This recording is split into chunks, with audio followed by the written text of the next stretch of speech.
नई शिक्षक नियुक्ति नियमावली आने के बाद लगातार शिक्षक अभ्यर्थी हो या फिर नियोजित शिक्षक दोनों ही खासा परेशान है। परेशानी की वजह यह है कि बीपीएससी ने फरमान जारी कर दिया कि दोनों को ही किसी भी सूरत में बीपीएससी की परीक्षा पास करनी होगी, फिर जाकर के उन्हें राज्यकर्मी का दर्जा मिलेगा। ऐसे में लगातार जो नियोजित शिक्षक है वो परेशान है, सड़कों पर उतरे, आंदोलन किए। ऐसे में उन लोगों को सत्ताधारी दल के विधायक और एमएलसी का साथ मिला और विपक्ष के भी जो बीजेपी के एमएलसी हैं उनका भी साथ मिला।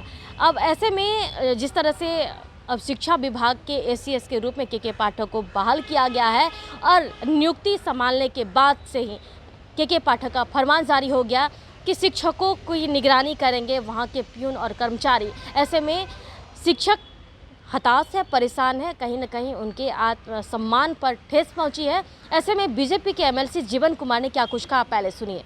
देखिए, पाठक जी ने जो नया फरमान जारी किया है एसीएस के रूप में वो गलत है पूरी तरह से। सरकार तो पहले ही से शिक्षकों को अपमानित करने का काम कर रही है और बीपीएससी के माध्यम से जो एग्जाम लाने की बात की है, 16-17 साल से जो लगातार शिक्षक पढ़ा रहे हैं, पुस्तकालय अध्यक्ष पढ़ा रहे हैं और उनको फिर से कह रहे हैं जब अपने उम्र के अंतिम पड़ाव में पहुंचे हैं, 57, 58, 55 साल की उम्र पहुंचे, तब आप कह रहे हैं एग्जाम लीजिए और ऊपर से भी एक मतलब कि कहते हैं घाव पर आप नमक डालने का काम कर रहे हैं। तो सरकार की ये पूरी तरह से मतलब जो है ये कहीं कि शिक्षकों के प्रति दिखाता है, खुन्नस दिखाता है। पाठक जी ने कहा है कि अब शिक्षक का निगरानी चपरासी करेंगे और वो लोग करेंगे, उनकी निगरानी करके वो लोग बताएंगे ऊपर। बताइए कितना गलत बात है।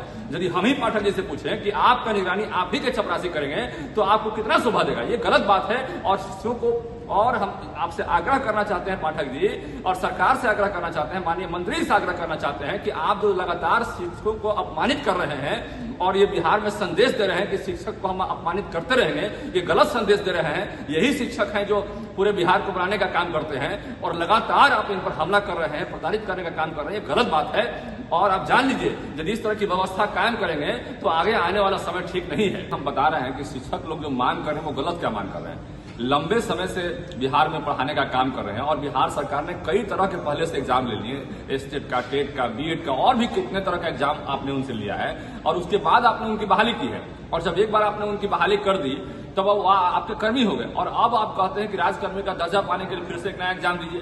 तो ये एक तरह से गलत है। लाल फीताशाहीकरण का ये भी एक एग्जाम्पल है और हम कहते हैं कि इस तरह का काम करेंगे तो आने वाले समय में जो आपके वादा खिलाफी का जो काम कर रहे हैं, आप चुनाव के पहले क्या वादा किए थे? चुनाव के पहले आरजेडी में तेजस्वी जी रहे थे और वो अपने मैनिफेस्टो में छपवाए थे कि आपने याद कीजिए वो 12 नंबर कॉलम में क्या छपवाए थे।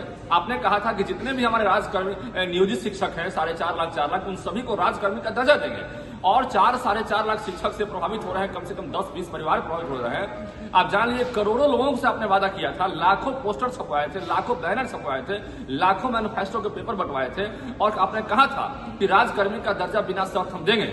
और जब राजकर्मी का दर्जा देने की बात आई, आप सुपर सीएम बनकर बैठे हुए बिहार में, अब उनको राजकर्मी का दर्जा नहीं दे रहे हैं तो मुख्यमंत्री जी भी धोखा दे रहे हैं और आप भी धोखा दे रहे हैं। तो दोनों का वादा खिलाफी जो है आप जान लीजिए कि जनता में एक संदेश के रूप में जा रहा है कि आप दोनों वादा खिलाफी कर रहे हैं और आने वाला वो समय दूर नहीं है कि जनता वादा खिलाफी करने का जवाब जानती है कैसे देना है।